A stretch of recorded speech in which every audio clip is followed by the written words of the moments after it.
Hello everyone, welcome back to Simplify Studies. Today we will study about natural disasters. Nature sustains us, but it can also destroy us. So far, we have learned how nature supports our lives. But in this video, we will learn how it can also endanger our lives. Earthquake, tsunami, cyclone, flood, drought, and landslides are some of the disasters that affect our lives. Natural disasters are caused by natural forces. They occur suddenly and cause large scale damage and widespread loss of life and property. We have little or no control over these occurrences. Hence, timely information and preparedness are the only options. To mitigate the effects of natural disasters, the Government of India established the National Institute of Disaster Management. It is a premier institute for training and capacity development programs for managing natural disasters in India. Let us start today's session by learning about earthquakes.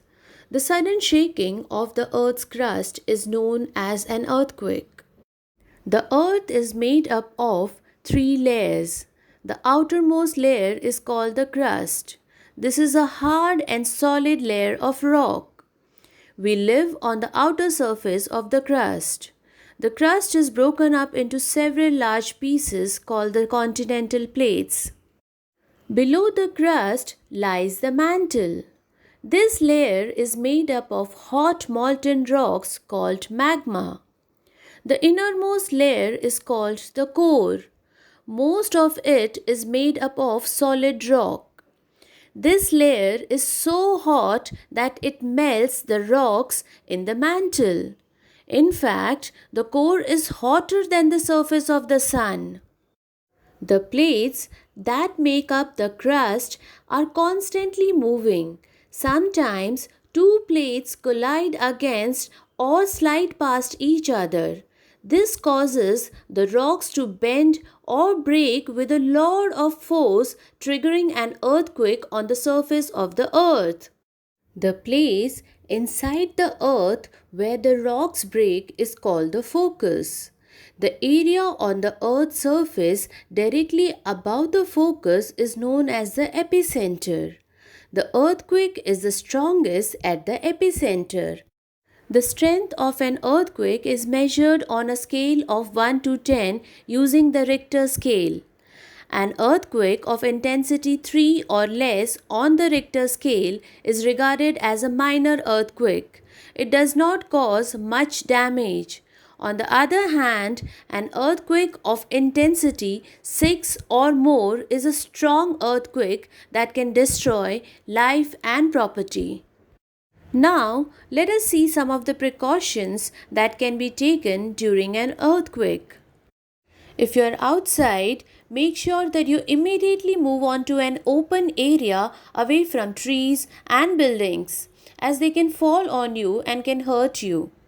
But if you are inside a building, do not try to run out.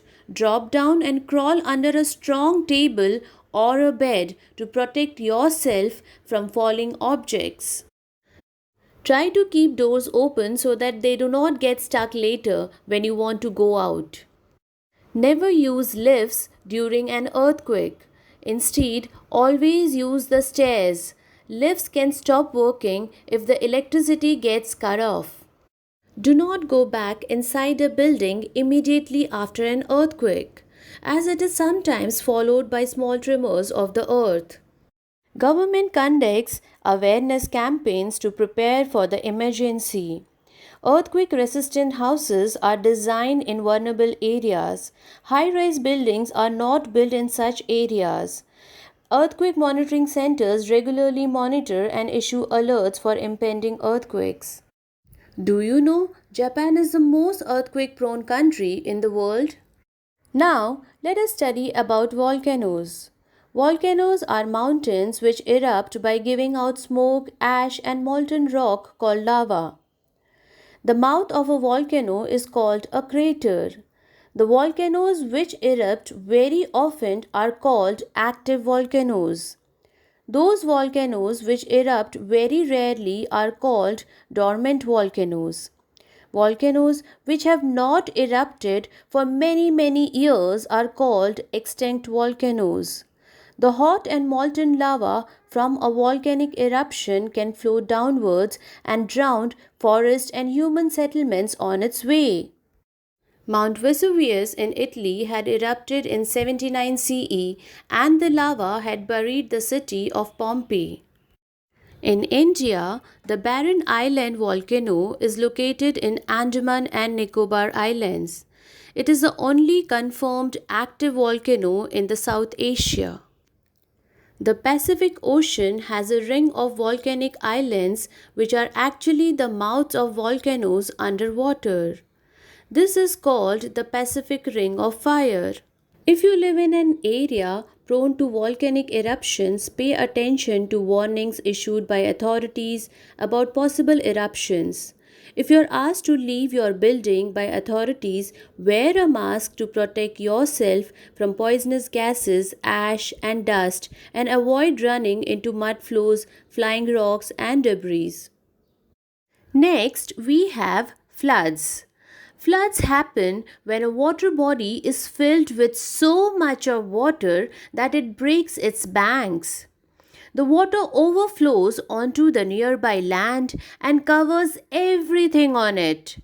Many parts of our country get heavy rainfall during the monsoon season. Therefore, floods are very common here. States like Assam, Orissa, West Bengal, and Bihar often face the fury of floods. Floods can also be caused by cloudbursts. Cloudbursts have become common as a result of climate change.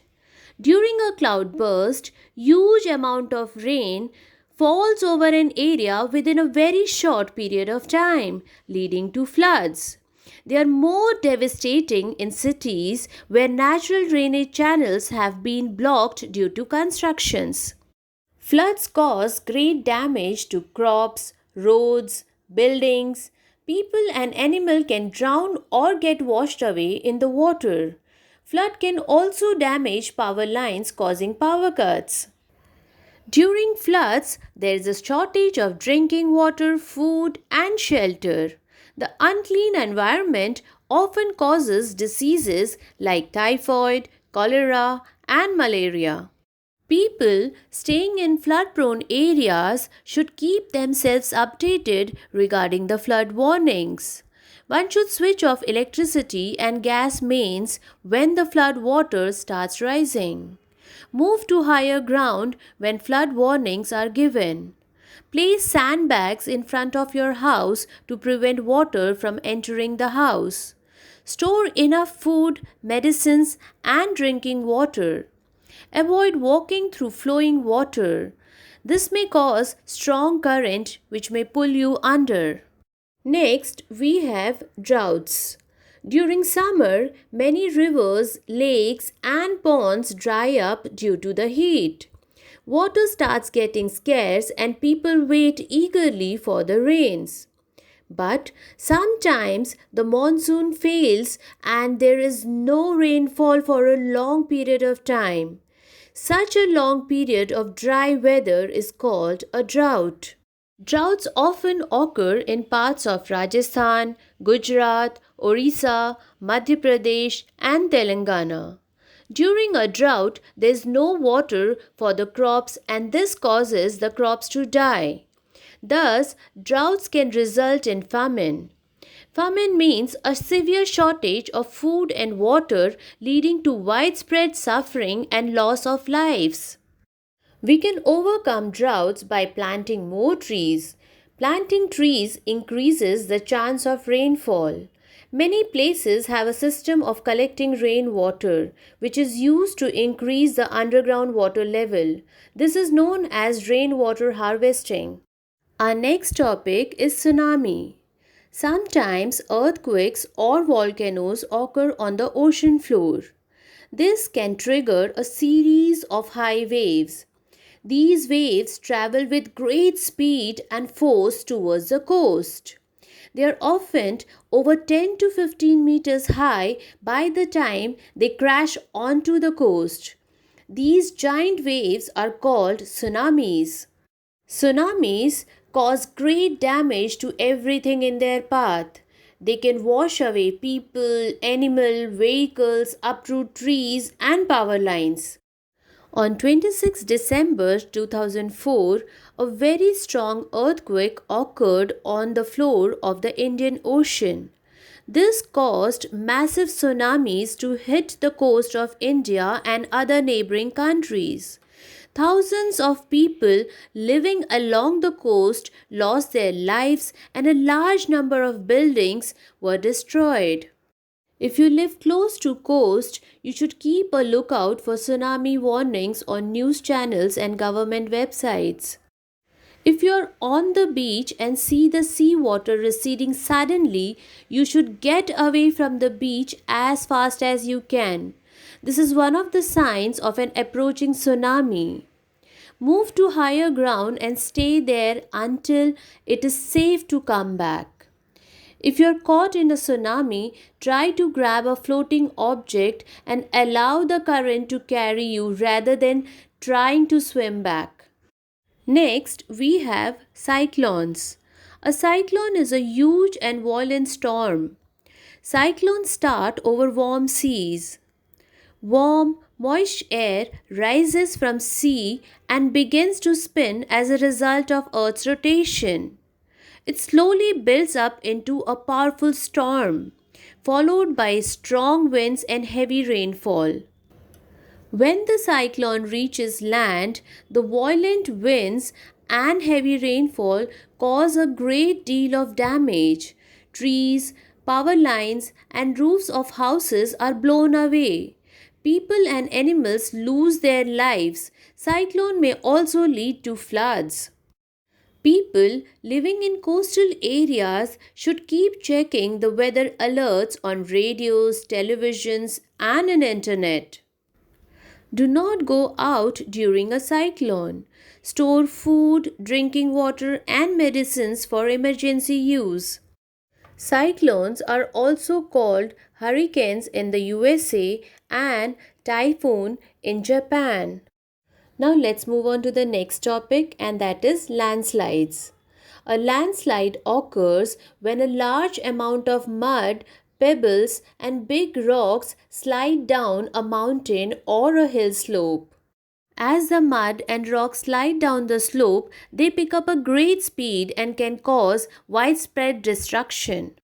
Landslides can be caused by heavy rains, earthquakes, or volcanoes. Some landslides are so dangerous that they destroy everything that comes in their way. Example, people, animal, bridges, trees, buildings, etc. etc. In short, they are capable of destroying entire town. One such devastating landslide occurred in 2014 in the village of Malin in Pune in Maharashtra. Landslides are difficult to predict. Therefore, you should always stay alert if you live in or traveling to a place where landslides occur frequently. Areas of steep slopes with heavy rainfall like Himalayas, Western Ghats, the northeastern regions, and Andaman and Nicobar Islands are prone to it. Large scale construction should be restricted in hills. Bunds should be constructed, and terrace farming and afforestation should be practiced to avoid landslides. Try to stay away from the path of the falling rocks. If you are unable to stay out of the path, then curl your body into a tight ball and protect your head. Now, let us see human causes of disasters. Disasters such as floods and landslides occur more frequently now than ever before, largely because of human actions. Humans cut down trees to build houses, roads, factories, and to grow crops. It is dangerous to cut trees.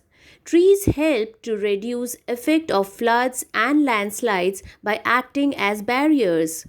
The roots of trees go deep into the ground and hold the soil together. This stops the soil from sliding downhill during heavy rains.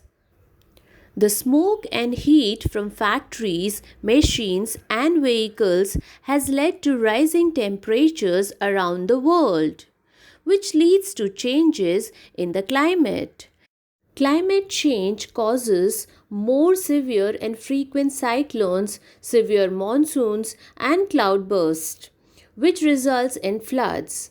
We use nature without thinking about how we are destroying our own surroundings. We take more from our earth than we need. This has caused great harm to our environment. We should protect our earth by reducing the amount of resources we use and the waste we produce. By reducing smoke from vehicles and factories and by planting more trees, we can avoid many problems. Nowadays, because of modern technology, it is often possible to warn people before a natural disaster strikes. It is the duty of the government to warn and protect people from such disasters. During a natural disaster, the government moves people away from the places of danger to safe shelters. It also gives food and medicines to those affected by natural disasters. Besides the government, there are other organizations such as Red Cross Society and the World Health Organization which send help to victims of a natural disaster. It is also our duty and responsibility to help each other during disasters. In India, the Prime Minister's Relief Fund accepts donation from people. This money is used to help those affected by such calamities. With this, we have come to the end of this module. That's all I have for you today. See you soon in my next session with yet another interesting topic. Till then, keep watching, keep learning. Thank you.